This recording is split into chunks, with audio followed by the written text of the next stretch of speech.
what we've got to do is remove the dry debris off of the floor, which you already have seen.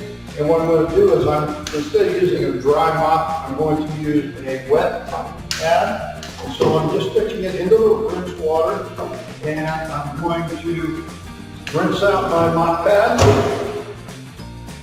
I'm going to stand drop, set it, adjust my handle, and I'll start mopping the floor. Here is we're actually just removing the dry debris. I'm not worried about actually mopping the floor. It's not purpose. There's no chemical in this. This is just a damp pad. And what this is doing is picking up all of the loose debris. You notice that I'm going mainly with the direction of the grain of the floor. And I'm pulling all of the debris with the leading edge of the pad. We're not trying to mop the floor here. We're just picking up the loose debris. So instead of using a dry mop, what we're going to be doing is simply using a damp pad.